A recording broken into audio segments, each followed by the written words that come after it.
back to my channel. Today I'll be working on the painting for my June Patreon postcard. Let's jump right in. June means the start of summer, so I wanted to paint something summery.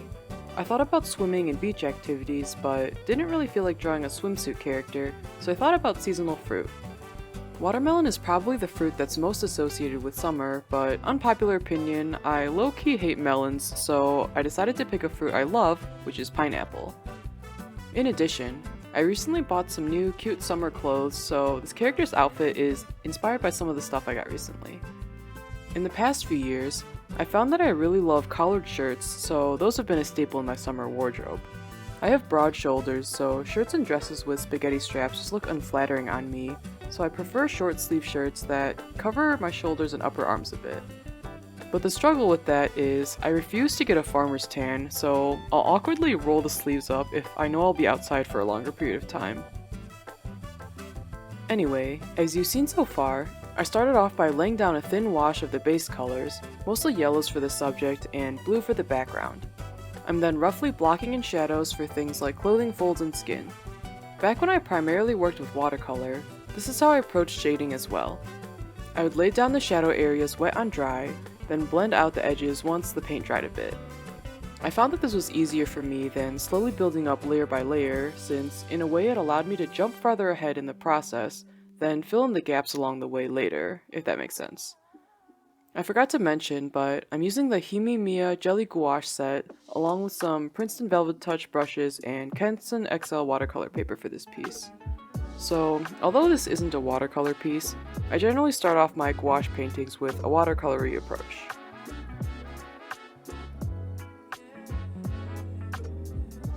For skin shading, I often default to laying down shadows in very basic spots, around the eyelids, under the nose, under the lips, under the bangs, and on the edge of the face. Sometimes I want to add more shadow to the cheek area, but then end up filling out the whole area. One trick I've found lately is to keep a highlight triangle right under the eye. It helps the face feel slightly more three-dimensional than just a flat color. For some reason, I find painting anime faces with gouache to be extremely challenging. There's not as much information as there is in a photo of a real person's face, so I feel like I have to invent where shadows and highlights should go. But anime faces are very stylized, so sometimes keeping it simple looks better than going overboard with fleshing out details. That's definitely something I want to work on more. I actually really enjoyed working on this piece. I've been getting more comfortable working with yellows lately, which made this piece go a lot more smoothly than it would have in the past. I think it's because in the past I would default to using the lemon yellow as my base, which tends to be cooler, resulting in my yellows having a greenish tinge to them. In recent paintings and studies, I've switched to using the earth yellow as my base, which has helped my yellows be much warmer in general. Specific hues leaning warmer or cooler is something I've learned more about in the past few years or so, and being able to apply that knowledge has helped my color palettes immensely. For example, I recently painted a different piece that was primarily purple, and the tube of purple paint I was using leaned more red than blue, resulting in a more reddish color palette overall. I didn't really like that, so the next time I worked with purple, I mixed my own, and that color leaned more blue.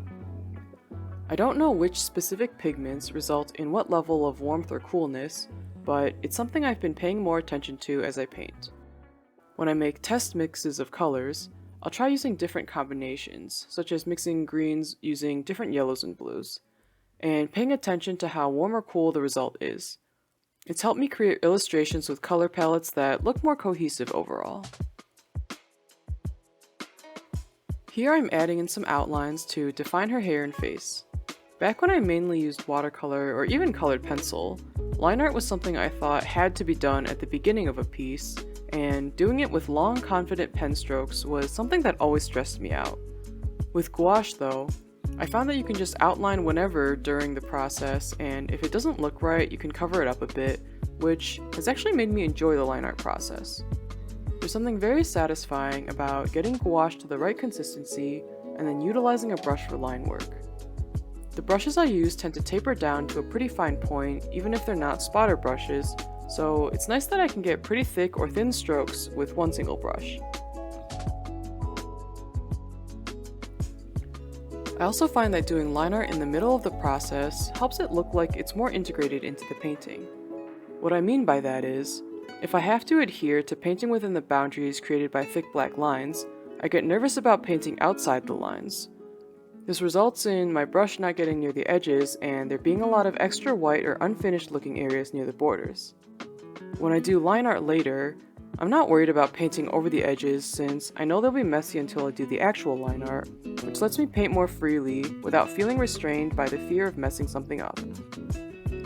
In addition, by doing line art with paint, I can mix out specific colors to help me emphasize different parts of the line work. For example, you can see here that the colors I use to line the girl in the middle are darker than those I'm using on the pineapples.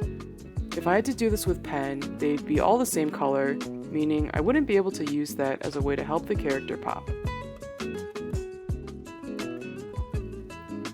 Speaking of the pineapples, initially I was a little worried about how I paint them.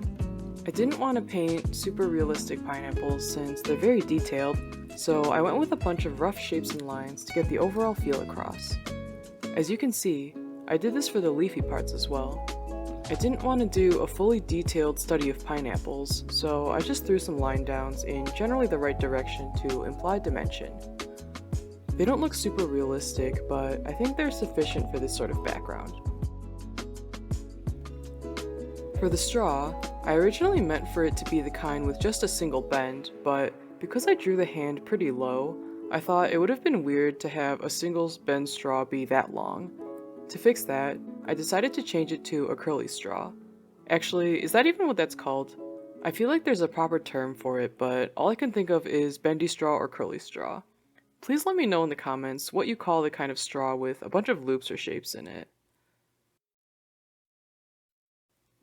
Here I'm adding a bit of dimension to the pineapple shading, using the brown I used for the skin. I think it helps give the pineapple some depth, as well as match the color scheme to that of the girl. At this point, I decided the sky looked a bit too empty, so I decided to add in some clouds for contrast. For a while it was hard for me to get the right consistency of white gouache since I would water it down too much, meaning I choose to use paint markers for these sorts of white areas. But lately I've been getting the hang of it more, which is nice. I've been more willing to squeeze out fresh paint and not water it down too much. Or, if it dries and I'm re-wetting it, I let a bit of the water evaporate until it reaches the nice creamy state. This has helped me a lot in laying down lighter layers over darker ones. I think that, along with doing multiple passes, has really helped build up opacity. You can see that I'm able to layer white over the pink straw as well. And although I like how the clouds look, now it kind of looks like giant pineapples are falling out of the sky. I mentioned that to a few people and they told me they wouldn't have noticed if I hadn't pointed it out, so maybe I'm shooting myself in the foot by pointing it out here. But oh well, it's honestly what I think, so I just wanted to point that out. And finally, here I'm adding in finishing touches like outlines and additional highlights. This section is always satisfying for me to do because even if the paint I mixed isn't the right consistency, the water on the brush reactivates the layers on the paper a bit, which means I can push around some edges and reblend areas that were kind of messy. And now we get to peel. For some reason, lately this tape has been ripping in the middle of my peeling, which has been kinda sad.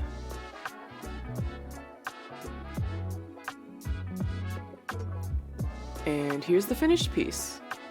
I'm actually really happy with how she turned out. The color palette overall feels warm and sunny, even with the cool colors in the background. It was fun mixing the yellows and browns, and overall I feel like I didn't struggle too much while painting. If you're interested in receiving this illustration as a postcard in the mail, feel free to check out my Patreon. She'll be available in the comment tier if you pledge before the end of June.